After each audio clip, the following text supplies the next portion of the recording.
You're listening to the B&H Photography Podcast. For over 40 years, B&H has been the professional source for photography, video, audio, and more. For your favorite gear, news, and reviews, visit us at bnh.com or download the B&H app to your iPhone or Android device. Now here's your host, Alan Weitz. Greetings and welcome to the B&H Photography Podcast. On today's show, we're going to be doing our monthly gear cast. We're going to be talking about tools of the trade today. Joining John Harris, Jason Tables, and myself is our West 35th Street correspondent, Levi Tenenbaum, who in addition to being corresponding with us, is the senior sales trainer here at B&H. Welcome. Before we set sail, a reminder to take a moment and subscribe to our podcast on iTunes. It is absolutely free. And while you're there, leave us a review. Also, if you haven't seen it yet, check out the new B&H Photo Podcast landing page. Our entire catalog of past shows are all a click away. And there's even a SpeakPipe doohickey that allows you to leave us voice messages. You can find our landing page at bnhphoto.com/explorer/podcast, period. Two huge trade shows were held this past February. WPPI, the big wedding and portrait photography show, was in Las Vegas. It ran from February 5th to the 9th, and this was followed by CP Plus, the huger Japanese photo trade show in Yokohama, Japan. That went from February 23rd to the 26th. And this is a showcase for all the new gear directly from the manufacturers in Japan. If you're into frequent flyer miles and camera gear, these are the shows you should definitely have on your radar. Let's start with cameras and the Canon EOS Rebel T7i, a.k.a. the 800D if you live on the other side of the pond. That's a newbie. What do you think about it, Levi? It's got one very special feature, and it is? Dual pixel autofocus. Correct, for $100. I think John is really excited about this one, though. He can't sit still.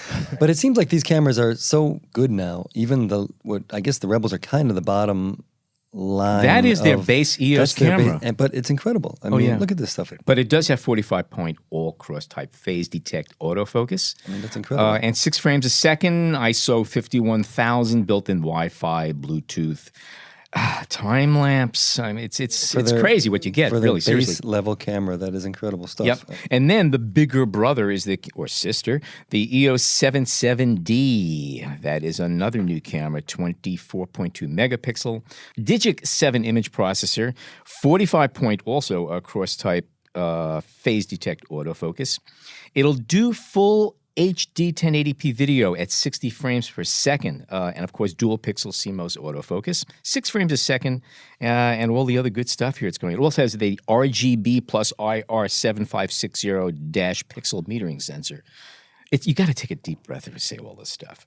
Yeah, the interesting thing over here is that Canon's introduced a brand new camera into the lineup.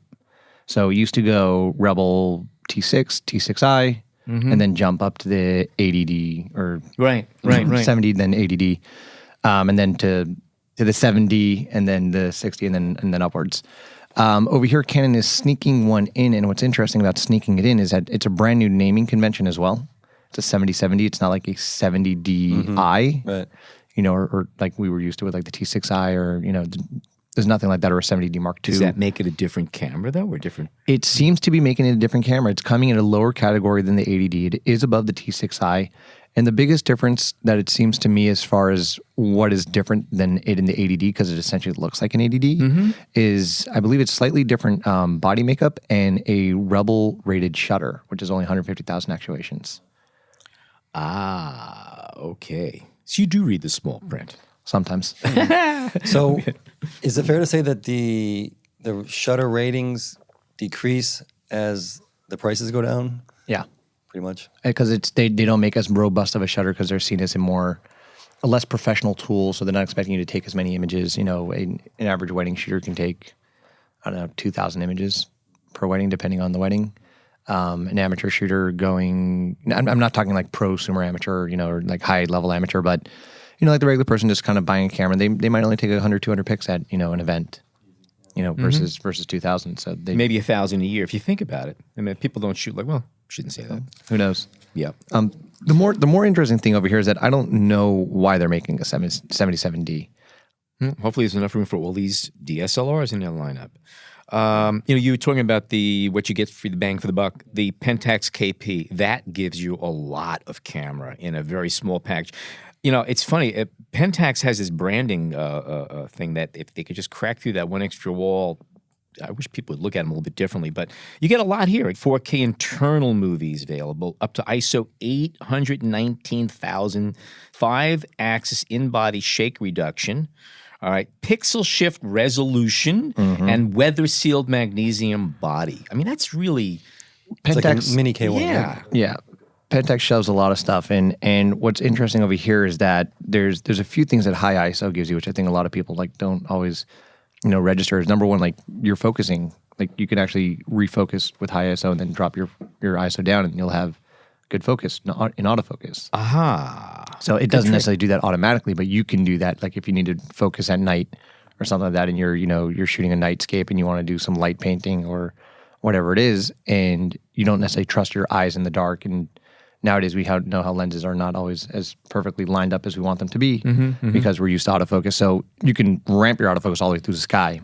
No, that's something I never actually heard. I never even heard that mentioned before. That's a little nice little idea. I suppose. Yeah. But you're saying it's all manual. You look at it and then you go and change the ISO yourself. Yeah. And go back to what you so want. essentially ramp your ISO, focus, ramp back down. And then the other interesting thing there is, and this is something that I think is a little bit more understood, is that higher ISO doesn't necessarily mean, okay, yippee-yo, let me go shoot at 819,000, but it does mean that 25,000 is going to be cleaner. That's the way I look at it. Yes. Yeah. So that's the more common thing. This other part is a I still trick. get freaky when I put my ISO past 1,000. I have to keep reminding myself, it's okay, Alan. You can do it. Alan, push to 3,200, process at... Yeah, what are you developing it? No, it's right. It's a mental block that I have from way back when. I realized, no, it's okay. Just let it go. Let it go. Let it go. But There we go. And now we're going to be sued by Disney. But I still I disagree a little bit. I mean, obviously some cameras are better than others, and the latest models are incredible. But I still don't want to go any higher than 16 if I don't have to. I mean, truth of the matter, when I'm around, but- I go at 400 or 500, and I figure that's very comfortable for most situations, and I push it if I have to. Or go to auto if I'm in a really weird situation. But whole other story. Before we go on to lenses, I don't think there's really much else introduced as far as cameras that... Well, all those new cameras Nikon introduced, right? Huh?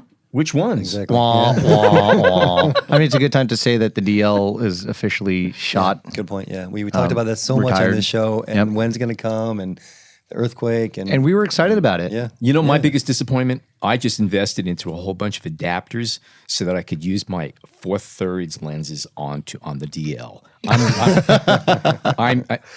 am I going to do with these Segway things? man. I tell you, I bought one for each of the DL models, and I know what I'm going to do right Well, now. fill in our listeners. Yeah. inside joke. While we're talking about lenses, Olympus officially Deep 6 4/3 lens system, if anybody noticed, which means they haven't made them for years. Everything is now micro 4/3, which is their mirrorless. Now, Olympus discontinued, but I didn't see Panasonic did. And Panasonic makes a couple of 4/3 lenses. I would imagine that they're going to fade away too. I think the writing's been on the wall for Yeah. that for a long time. Yeah, I mean, I had a trouble with the 4/3. Why would I go to that? Because you're getting a smaller sensor and then everything else is the same size. Micro 4/3 made sense. Not everything comes down in size, which makes me happy. Although I want to take a minute to point out that sometimes same size and smaller sensor actually makes a lot of sense, such as like a GH5. You get the extra amount of cooling and you can pump a lot of stuff in. So I just drill holes in the back. Well, let's jump right to the GH5. That was announced at one of these two shows, right? Wasn't I know it was been talked about for a while. it was announced. It was leaked It was leaked. very early on around Officially WPPI. leaked, right? Yeah. Okay. And then then officially leaked at, yes. But it should be shipping now, like beginning of April or something. Yeah. Really nice. They came into train on the other day. It is a beautiful camera. I mean, if you're a video shooter, that is the camera to shoot. Interesting stuff. Cool. Lenses. Sigma. That's it for cameras? I think so. Yeah. Okay. We can cut that out, right? Yeah, I didn't find much else going on that was really Well, worth yapping let's about. talk about the Also, medium format. Yeah, you used the Hasselblad. Tell Yeah, us about that. there's actually two things. So I've seen the Fuji now. I've actually touched it. Let's just clarify, because both of these cameras we've been talking about a lot. They've been known of. The Fuji and the Hasselblad are really interesting because they're about $4,000 difference. Well, three something. And the Hasselblad is gorgeously designed. As far as design aesthetic goes, the Hasselblad is such a beautiful camera. It is elegant. It is very elegant, and it's kind of, I think, really hitting the right market there as far as it's being like, here's a medium format in, a really interesting design, and it's kind of like a walk around touristy type camera. You're not walking around with this brick around your neck. Right. That's really it. It's the Right. form factor and the way it's Super really slim, very well done. Super slim, beautiful. And then the Fuji, the GFX, is designed more like an X-T1 or, kind of like a throwback to the older cameras with dials on the outside, kind of in the retro version of what Fuji's been doing. It's got a tilt screen and a viewfinder that can go on and off via the hot shoe. And you could even put on like a tilt adapter, which is really interesting. It is a much fatter camera than the Hasselblad. Considerably, yeah. It's considerably fatter. There's a lot of reasons for that. Number one is that the battery does not go into the grip like we're used to, but it goes into the side right in front of the LCD screen, which is a very weird placement thing. But it's a much snappier camera. Wait. What do you mean snappier? I mean, like when you press the shutter, it goes snap. No, it's a snappier camera in that it's a much faster camera. So I've had the opportunity to see them both like a week apart from each other. So they're very fresh in my mind. And the Fuji, and I've had this discussion with them, and I was like, wow, like I wish you guys had designed this as like a nicer camera because I don't love the way it looks. But it feels sort good. of like a Pontiac Aztec, it sounds like what you're... Yeah, it feels good. It's just a little chunky. I feel like they could have slimmed it down. Tons of adaptation abilities for it, though, capability, because you can adapt over Hasselblad lenses and a bunch of other stuff because it has a shutter inside. Right. Whereas the Hasselblad, in order to save up on space, it looks like, and some other things, it is a leaf shutter system, which means it's built-in shutters to the shutters lenses. are in every lens. That's why the lenses are also pricier, too. Exactly. But shooting on the Hasselblad, which I did go to shoot, I was teaching a course, and I decided if I'm coming from B&H and I'm going to go substitute at a photo school, I am going to bring... You're going to strut the stuff, baby. You better believe it. So I brought a set of B1s with me. I brought a Hasselblad X1D, and it was really nice to shoot on it. Like, it was very interesting. The students totally did not appreciate it because they barely understood the difference between APS-C and 35 millimeter. Mm-hmm. So bringing them medium format didn't really register for them. But it was interesting to have a shooting experience on it. Yeah. In that, number one, it's a much slower camera. It takes some time to process images. It has blackout. At the pro level in studio where you're not shooting still life, I don't really know how applicable it is. I was very excited for it to be as kind of like walk around / maybe fashion camera. And after seeing what's going on, I don't know if it's firmware updatable. I never expected the focus to be fast, but I expected the processing to be a lot faster.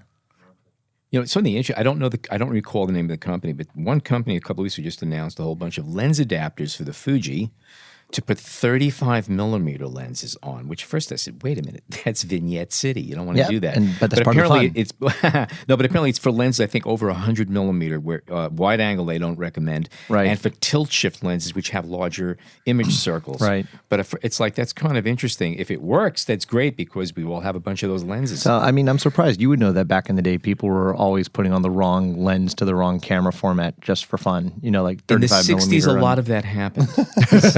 A lot of other stuff happened in the 60s. Don't blame it on the talk about. 60s. Anyway, January 19th was the official announcement of the GFX 50S. So it was before these festivals. Before Thank you, Google. These shows. Yes. Yes. Well, thank you. Although everybody everybody knew everything about it at that point. Absolutely. It was We like, talked about oh, it a bunch on the show. surprise. Yeah. Yeah. There were a lot of things that were clarified though, because some things were kind of like up in the air, and then there was a lot of clarification by the time it launched. So cool. Yeah. Something for everybody. It is definitely popular. All right, so let's go to lenses. Sigma, 3 new art lenses, a 14 millimeter f1.8. Can't wait to play Again, with this that. is CP+. Oh yeah. Yeah. Yes. It supposedly has amazing performance, low distortion, sharp, really, really nice. They make a 135 1.8 that's not out yet, and a 24 to 72.8. And these are the art lenses, and then they have their 100 to 400 millimeter 5.6 to 6.3 DGOSHSM Contemporary Series lens. They call this their light bazooka. It weighs 2.5 pounds, 21 elements in 80,000 groups. They say it has an optimized power distribution to minimize aberrations. I have no idea what that is. But what's interesting is that there's a push-pull mechanism in addition to the twisting zoom ring. So you could zoom two ways, whichever way makes you happy. But what's most impressive, it has a minimum focus of like 5.5 feet, which is really close for a lens like that, and gets down to magnification of 1 to 3.8, with not quite macro, but that's pretty darn good. Yeah, you're gonna love this. Well, Sigma just keeps them coming, right? Yeah. You know what's funny? I think in my mind, for the longest time, I've always thought that Sigma had a 24 to 70 2.8. Me too. And well, they did, but no, but like an art version. And I Okay, think I yeah, kept confusing it with the 24 to 105. And that's just been surprising to me. The 14 millimeter, I think, is going to be really interesting, particularly when you compare it to the Zeiss Distagon 15 millimeter, which is a favorite around here. Yeah. I'm really curious to see kind of how it rates. And so that's going to be interesting. To have that kind of wide angle and that kind of speed. Exactly. That's amazing. That's great. Alrighty. And Tamron. So, Tamara, do you want to talk about the 135? Well, just for a second, but I think we could just jump over to Tamron, the new 70 to 200 that's coming out or been announced.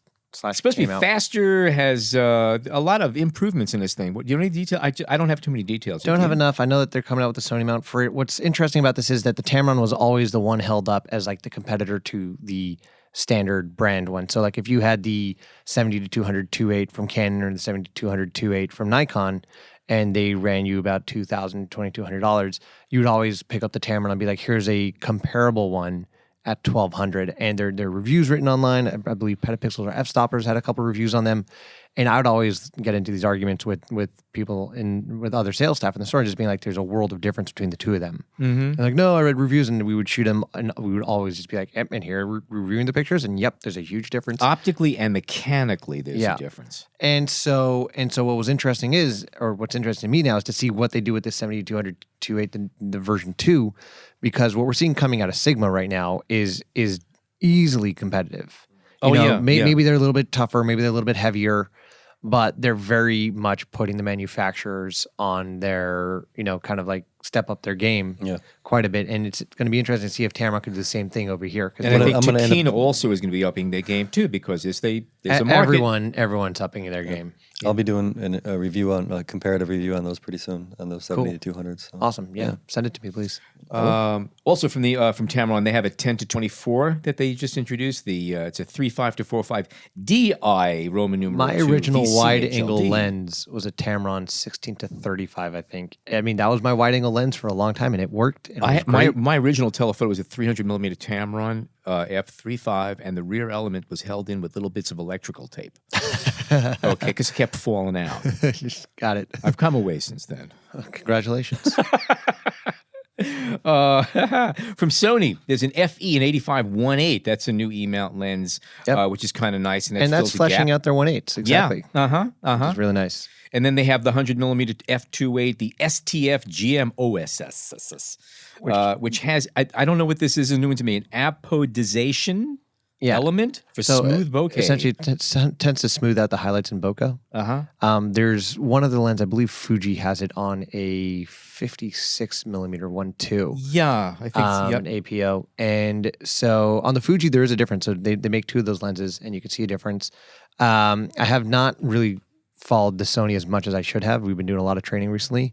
But I'm curious to see what the final kind of look for it is, because the 100 millimeter, it's always been a classic go-to as a portrait lens. So people would buy the Canon 100 2.8 or the Nikon 105 2.8, and it's a macro lens, but you'd be like, yeah, but its secret ability was that it's also a great portrait lens, even though it's only a 2.8.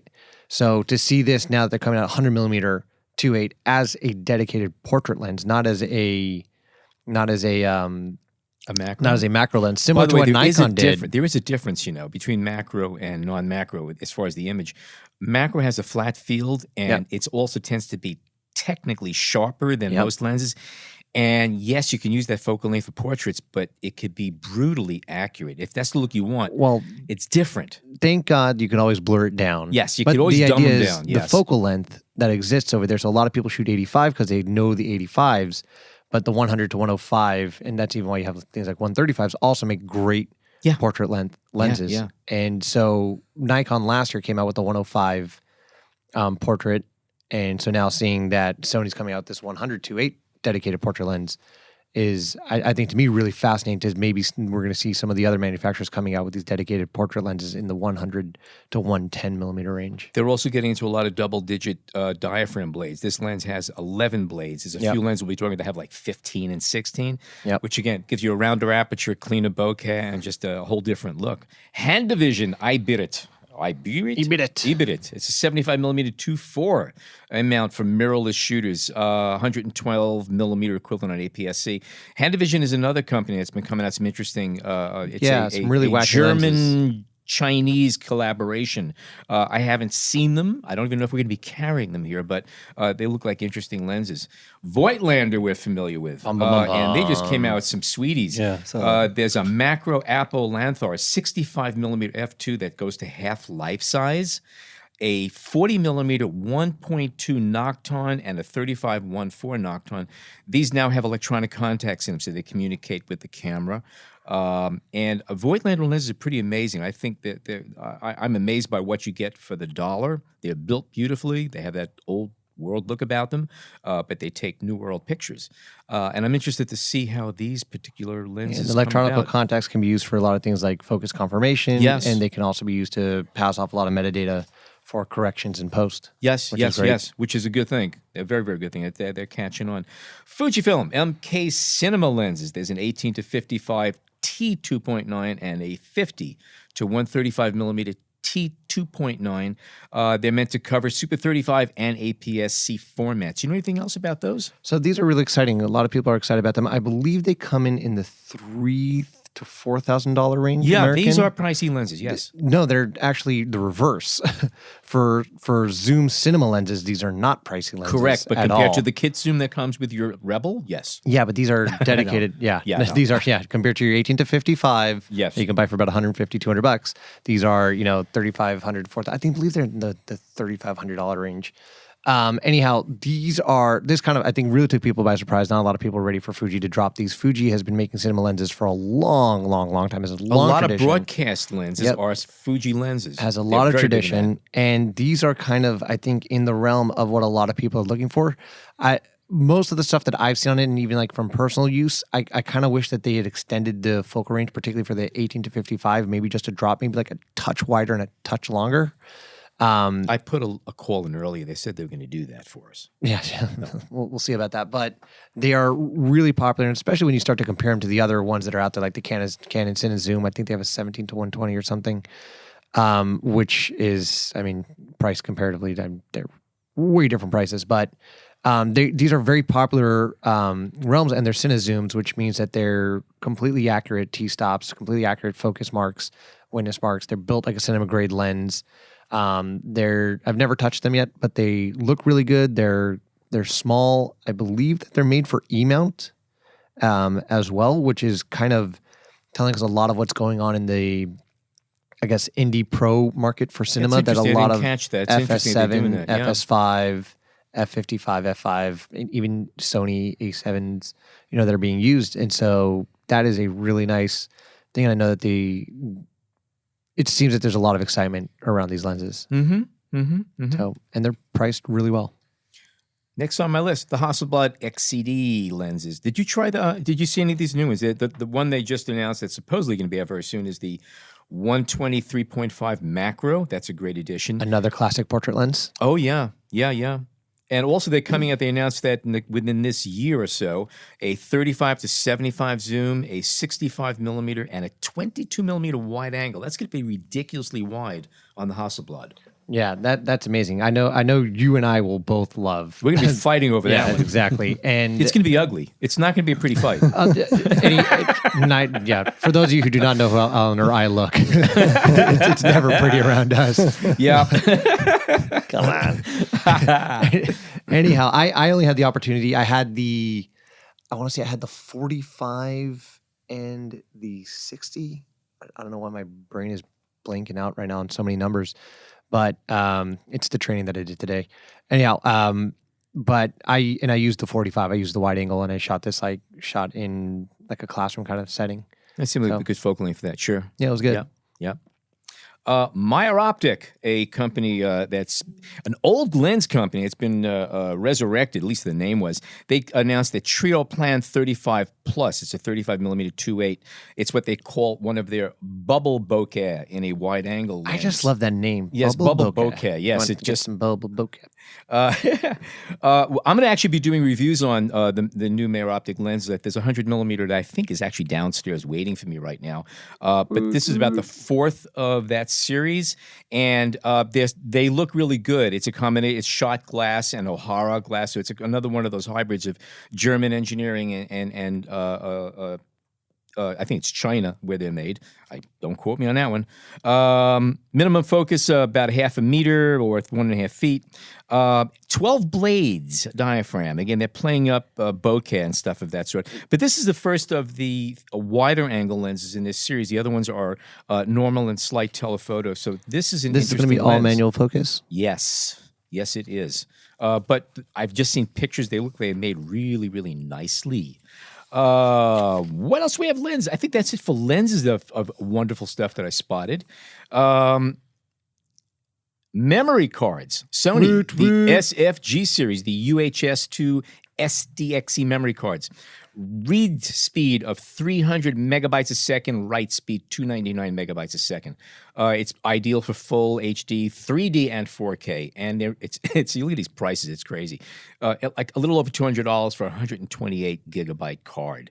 I remember when 1 gig micro drives cost $1,400. I have to laugh at this. This is great. And even a 32 gig is like $65 or so. Yeah, so one thing to note about UHS-2, depending on what cameras you're using, number one, you have to have a camera that has the hardware to read a UHS-2 card. So a UHS-2 card is not just a bus speed as far as like, oh, look, we changed the firmware or maybe a little bit in the controller. There's actually two lines of contacts.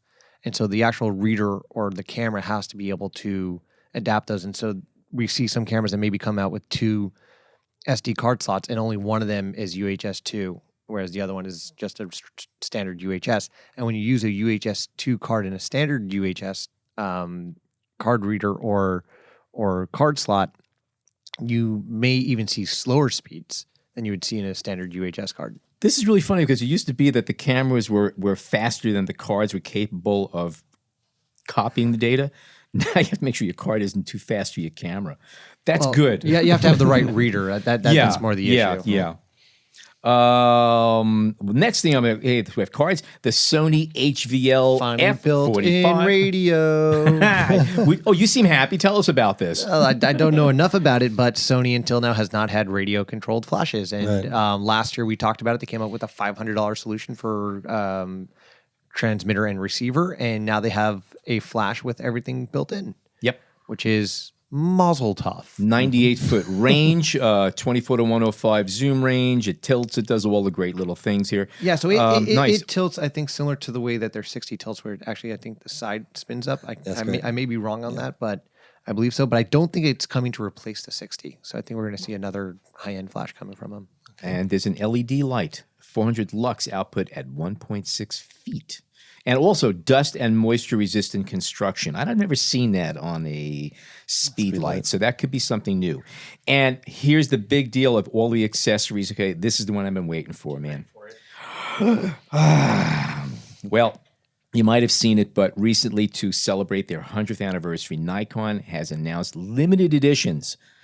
Gunmetal gray D5 and D500. D5 and D500 in gunmetal gray, limited editions. But here's the big announcement.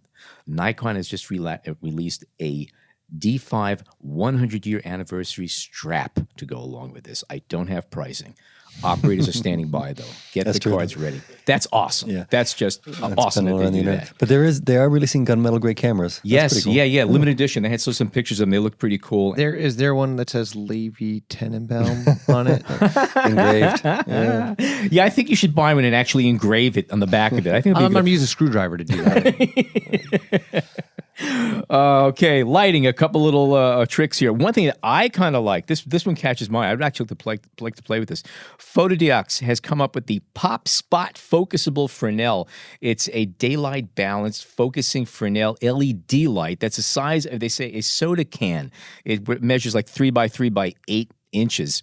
And it runs on AC or an NPF 750 video battery. A focusable spot from 25 to 55 degrees. And it's really kind of neat. 0 to 100% dimmer switch.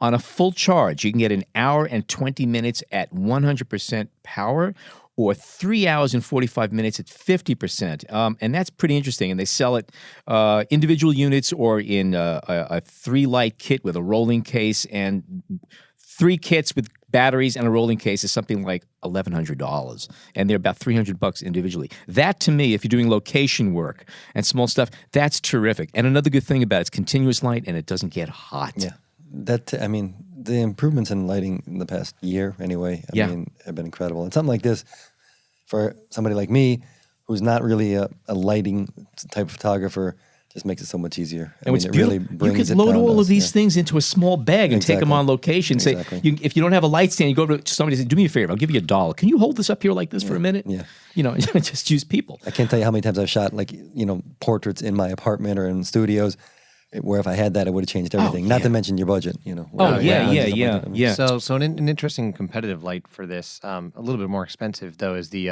Light in Motion Stella. So the Stella is like an all-in-one. It's based off of a dive light, really powerful, and can also get powered and has internal battery charge. It's a little funky because of the way it kind of works. Is a little bit different than how we're used to, kind of like knobs and stuff. But they are kind of weather resistant because they are dive lights. I know they're very popular with like the Red Bull travel team and stuff like that. They're meant to take it. If they're meant for underwater diving, those are tough little lamps. And then they have a Pro Photo adapter. Oh, wow. So you can adapt all your Pro Photo OCF accessories. Wow. And that's new. That's new. That's old. I mean, that's just not when I did not. Comparatively. I'm just looking at the Pop Spot. I'm like, hey, reminds me the of. Stella's a little bit more expensive, but also a very nice option. That very like nice micro, self-contained. Very good. And I think last but not least in the lighting is Elinchrom. They introduced a new ELB 1200 portable lighting system. 3 different flash heads. There's one called the Action, a high sync, and a Pro. They feature daylight balanced dimmable LEDs, which is kind of neat. And according to Elinchrom, they're equivalent to 250 watt halogen lamps minus the heat factor. That's a biggie to me. Boom, LED. That's really good. They come with a TSA approved air lithium ion battery, which is capable of 215 full power flashes and 80 minutes of continuous LED use. There's also a TSA approved air version of the battery and an HD version with a higher capacity that can power 400 full power flashes and 120 minutes of continuous light. Kind of cool stuff.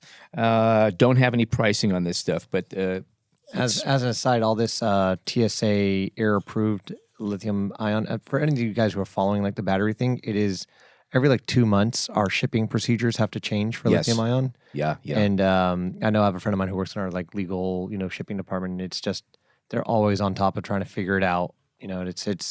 It's tough because they are not the most stable batteries on the market. And they run so many of not only cameras, but all kinds of electronics. It's a big issue. It's not just a camera-related one.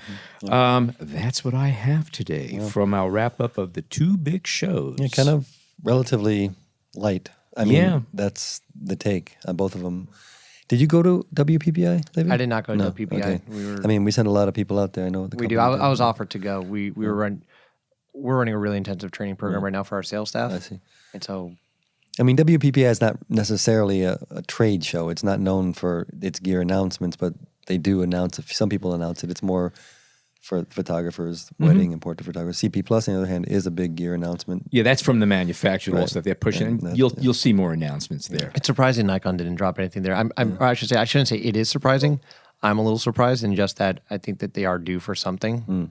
And I don't know if they're catching up on stuff or just the DL or the recent sales that they've been doing or whatever that they're there's a lot of restocking stuff. Rumors swirling around about the whole thing, but I'm sure it'll be okay. Well, we'll be back after a short break.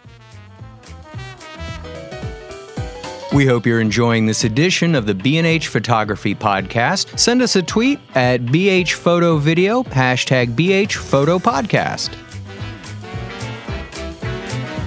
We're excited about what B&H is doing at our event space, and we want to promote this. Coming up on March 27th and 28th, the B&H event space will be doing a Spanish language event with photographer Pepe Castro. And we want to promote this initiative with a short interview with Pepe in Spanish, but don't worry, after we will be giving you a full summary of what was said. Actually, I'm going to be translating it in real time and screaming it in English over the Spanish. Pepe is a Spanish. Pepe is a Spanish photographer with a broad set of tools and shoots architecture and design, but specializes in portrait photography of musicians and celebrities. We have with us Carmen Rojas from the B&H marketing team who will speak with Pepe. But first, can you give us an idea of what Pepe's visit to B&H will entail? Of course. I'm very excited about the event. It's collaborative between us, B&H, and Novo Photo Workshops. Pepe will give a tutorial, very hands-on, teaching and showing his style, really accenting on light. So it's going to be very interactive and very exciting. Sounds good. So it's going to be hands-on demos there, not just talking with pictures. It can actually be the first session will be more of a seminar, and then the next session, which is the paid session, will be hands-on. But good. both days, bring your camera. Hopefully, you'll be able to shoot. So just to clarify, it's all Spanish language. Yes. Obviously, maybe there'll be some English thrown in here and there, but it's I Spanish think the language. exit signs are in English. Exits are in Yes. English, totally, yeah. And first day is a free First day is event the space free is seminar. 27th at the B&H event space, and then follow up the next day with a paid workshop on lighting, portraiture, and creative insight on how he shoots. Okay. Sounds good. Sounds All like a lot of fun. Let's talk to Pepe. Okay. Hola. Hola Pepe, ¿cómo te está? ¿Cuándo fue el última vez que tuviste en Nueva York? La última. Bueno, pues es la primera vez que voy a viajar a Nueva York. Y eso que tengo amigos allí. O sea que para mí es aún más emocionante el estar en VIH y además mi primera vez en Nueva York. Estoy como un niño pequeño, muchas ganas. Increíble, qué bien. Entonces, te tengo que sacar a comer o algo. Sí, seguro. Ay, por favor, yo te recordaré eso, que conste, que lo dejo apuntado.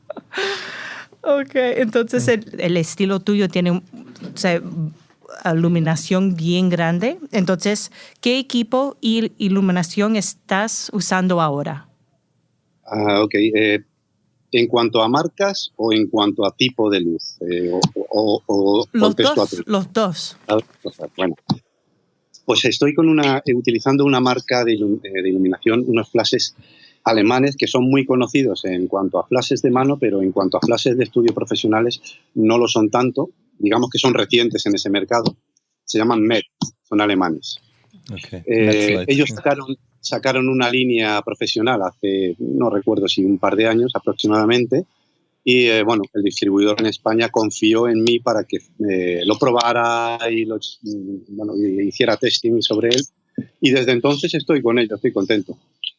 Estoy utilizando esa marca, y el tipo de luz que yo utilizo en los retratos, a mí me gustan la fuente de luz, una luz suave.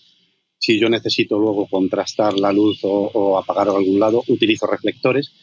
Pero para hacer esa luz suave me gustan las ventanas entre 1,20 metro aproximadamente, y que además acerco bastante al sujeto, al fotografiado. Con ello consigo una iluminación, como te digo, muy suave. Y ya a partir de ahí yo ya empiezo a contrastar, pues moviendo, utilizando reflectores, en fin, o alguna otra fuente más lejana. Y así trabajo. Y Pepe, para los retratos que hace vos... El retrato que yo hago como mi obra personal es siempre con luz controlada y en realidad absolutamente todo en el retrato está controlado desde principio a fin. Me gusta tener el control en todo, salvo en el personaje que le dejo actuar. ¿Y tu cámara? ¿Qué estás usando ahora? Pues yo utilizo dos tipos de cámara y además en los dos extremos en las dos puntas, digamos, en cuanto a sensores. En estudio utilizo Hasselblad, Yo soy embajador de la marca Hasselblad en España, porque vengo utilizándola ya hace muchísimo, bueno, hace ya muchos años. Entonces me da sabéis que Hasselblad tiene un tamaño de sensor, un formato muy grande, eso me permite tener imágenes con mucha resolución que luego me permiten hacer una copia muy buena o una impresión grande en caso de que lo necesite. Cuando hago alguna cosa más pequeña, digamos, la cámara que yo llevo encima conmigo siempre está en la otra punta, del otro extremo, y es una Olympus. El sensor es un micro 4 tercios, son 20 megapíxeles, pero en un sensor muy pequeñito. Como veréis, son los dos extremos, pero la Olympus me da la posibilidad de viajar y portar encima un equipo bueno y sencillo, cómodo y con poquito peso. Mientras que en el estudio tengo el equipo, pues, por excelencia, ¿no? El más grande por excelencia, que son las cámaras, como te digo, Hasselblad. Okay. Estamos así porque el sensor del Hasselblad es bien grande y captura toda esa información en los detalles. ¿Tiene algún problema con la gente después que las imágenes se hacen públicos de tanto resolución y tanto información que sale? Claro, buena pregunta, sí. Es que, bueno, como tú sabes, como vosotros sabéis, quizás la tendencia desde hace unos años y debido al uso o al mal uso, diría yo, de las herramientas de edición, como puede ser el Adobe Photoshop, la gente tiene tendencia a borrar, a quitar, pues a quitar elementos, y cuando fotografían personas, pues a quitar detalle. Y yo siempre me he hecho una pregunta muy curiosa, es decir, ¿por qué utilizo yo, y tanta gente, un equipo tan bueno, tan caro, con un sensor con tanta resolución, con unas lentes que cuestan tanto dinero y que dan tanto detalle, si luego lo voy a borrar con Photoshop? Me parece absurdo, ¿verdad? Es decir, yo consigo un equipo que me dé resolución para captar el detalle, no quiero borrarlo, yo quiero que se vea. Evidentemente, sí que puedo eliminar, ya que tengo la herramienta, puedo eliminar un pequeño detalle que sea eventual. Si te ha salido un grano que no es tuyo, habitualmente yo puedo quitar. Claro. Pero el resto, las arrugas, las sombras, toda la información que tiene tu rostro y que dice lo que eres y los años que han pasado, yo eso no lo quito. La gente que viene a fotografiarse conmigo ya lo sabe y suele estar de acuerdo. Evidentemente, alguna vez, en alguna ocasión, alguien sí me ha dicho, ¿cómo se dice en italiano? Que es que hay una frase muy típica, como demasiado real, pero eso son muy poquitas ocasiones, porque yo no pongo nada que no esté en el estado natural, que no sea real. Lo único que me niego es a eliminar lo que es verdad. Y la gente ya se ha acostumbrado a mi forma de trabajo, y además eso yo creo que le imprime también carácter a mi obra, ¿no? Porque si no, al final terminaría haciendo lo que hace todo el mundo, y yo creo que no es mi trabajo, Increíble, tienes razón, especialmente los detalles que captura, que es bien natural y es la persona. Para quitar eso... Sí, claro. La frase que no me salía ahora mismo es que la dijo un papa cuando vio su retrato al óleo por un famoso pintor, y vio el retrato con tanto detalle que le dijo al pintor: troppo vero, demasiado real. Bueno, pues ese es mi caso. Bueno, que nosotros digamos warts and all, ¿no? ¿Sabes esta frase? Sí. Mismo dicho. Sí. ¿Es importante a ti el contacto visual directo y la comunicación con la persona cuando está tomando un retrato? Para mí eso es primordial, es importantísimo realmente. Y de hecho el primer obstáculo que tengo que salvar precisamente es, digamos, la reacción o la autodefensa que todo el mundo tenemos cuando nos ponen delante una cámara.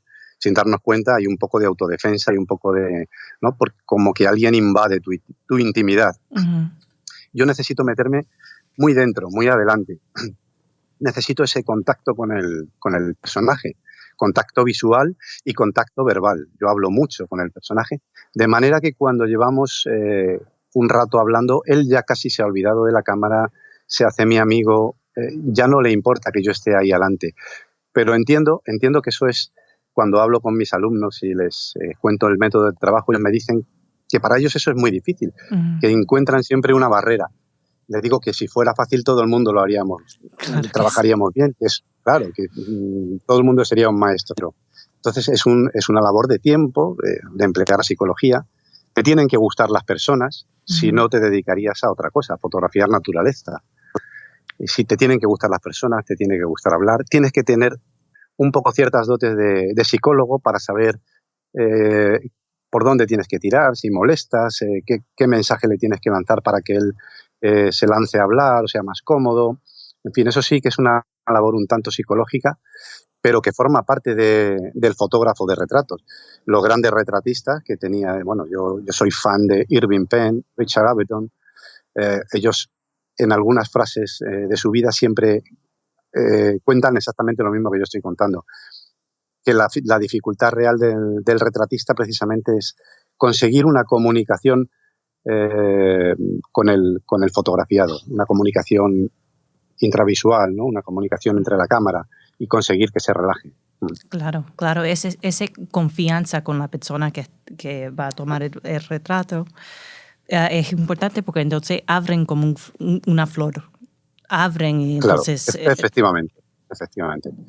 No se tienen que dar cuenta, hombre, no tiene que parecer que les estás haciendo un test ni les estás investigando. Tienes que ser muy sutil, pero tienes que conseguir como dices tú, que se abren como una flor. Es más, fíjate, yo cada vez que termino, casi todos los retratos que terminan siendo amigos, de verdad. Wow. O sea, me vuelven a llamar, les vuelvo a llamar. Queda una relación de confianza porque han visto que realmente me he preocupado, he hablado, que no solamente he ido a apretar el disparador como una ametralladora, sino que ha habido algo más. ¿Siempre conocías o hace mucho investigación en sus vidas, sus carreras o cómo es? Bueno, no siempre conozco al personaje antes, en algunas ocasiones sí, pero bueno, hay de todo. Afortunadamente hay de todo. Pero yo sí que empiezo a fotografiar a mi personaje unos días antes. Realmente hago un estudio. Lógicamente, yo tengo que saber quién viene a mi estudio o a quién voy a ver. Tengo que saber algo de su vida, algo de su biografía. Tengo que ubicarme, ¿no? Mentalmente con quién voy a tratar. Y visualmente también busco fotografías en internet. Como puedo, hago una búsqueda intensa, de manera que cuando él llega, para mí no sea un total desconocido. Yo tengo que tener esa información. Sí. Aún así, dedico un tiempo previo antes de pasar al estudio o a la sesión. También dedico un tiempo previo a conseguir relajar al personaje antes de pasar al estudio. Qué bien. Entonces, habla a nosotros un poquito de la tema de la charla en el Event Space. Pues mira, te digo la verdad, yo hago muchas charlas a lo largo del año en centros de imagen, en universidades, para asociaciones de fotógrafos profesionales, amateurs. Y el tratamiento esta vez para VIH llevo pues aproximadamente el mes desde que ya me confirmaron que iba a ir allí, pensando en cómo hacerlo para que no sea igual que lo que vengo dando habitualmente, ¿no? Y yo creo que lo que voy a hacer es una síntesis de una masterclass que habitualmente dura unas 4 horas. Yo creo que la voy a sintetizar. Entonces, lo que hablaré muy brevemente de quién soy, por presentarme, básicamente por qué hago retrato, por qué me interesa el retrato, que yo creo que eso también deben saberlo. Claro. Y luego les explico un poco mi método de trabajo, como digo, sintetizado, porque para extenderlo ya necesitamos asistir a un workshop. Pero sintetizado sí, cuál es mi método, y a base de ver fotografías, pues explicarles un poco las claves de un buen retrato, ¿no? Cuáles son las claves, o a mi modo de ver, cuáles son las claves para obtener un buen retrato. Siempre será, por supuesto, una visión personal. No será, yo nunca explico algo y le digo a la gente que eso deben hacerlo así, sino que yo lo hago así, a mí me funciona y ojalá les funcione a ellos. Pero que evidentemente es mi método, mi manera de ver. Ok, muchísimas gracias por tu tiempo. Y nos esperamos ahí el 27 de marzo y el 28 de marzo en el Event Space. Muchísimas gracias, Estoy Pepe. encantadísimo. Sí, Por supuesto, muchas gracias a ti. Que sepas que me he apuntado lo de la cena. No, eso es una promesa. Es una broma, ¿eh? Muchísimas gracias, Pepe. Muchas gracias. Un Bueno. abrazo muy fuerte. Okay. Igual. Chao. Chao. Ciao, chicos. Thank you so much, Carmen and Pepe, and an extra thank you to our non-Spanish speaking listeners who stuck around. To summarize, this is going to be Pepe's first visit ever to New York City, and he'll be fulfilling a childhood dream of visiting our fair city. If you should spot him around town, make sure you welcome him with a big hug. Pepe spoke with us about his Mets flash system, which he likes using for the degree of lighting control it affords him when he's on assignment, and he often bounces his flash and blends it with natural light in less formal situations. He also mentioned that for his portrait and architecture work, he shoots Hasselblad medium format cameras, and he uses an Olympus Micro Four Thirds system as a carry-around camera. When asked about the extreme facial detail in his portraits, he told that there's a reason he prefers using large format sensors, and also the people that sit for him know what they're getting into. Carmen and John both asked Pepe about his interaction with subjects, and he replied that it is of the utmost importance to communicate verbally and non-verbally with subjects in order to bring out their true essence, and that he finds it necessary to know as much as possible about the people he's photographing. We wrapped up by asking about his upcoming workshops at B&H, and Pepe discussed how he has organized a special 2-day masterclass to discuss lighting techniques and the little details that go into making a successful portrait. That about sums it up. We want to thank Pepe and Carmen again for joining us and encourage listeners to visit the B&H event space next Monday and Tuesday, March 27th and 28th. And that concludes another episode of the B&H Photo Podcast. Thanks again to Levi Tenenbaum, Jason Tables, and John Harris, my producer. And please visit our landing page at bnh.com. You'll find a link in the show notes to leave us a voice message that we might include in an upcoming episode. And to that, we would like to thank Joka Alejandro for a gracious email he recently sent us that included a good suggestion for an upcoming podcast. I'm Alan Weitz, and as always, thank you so much for tuning in today.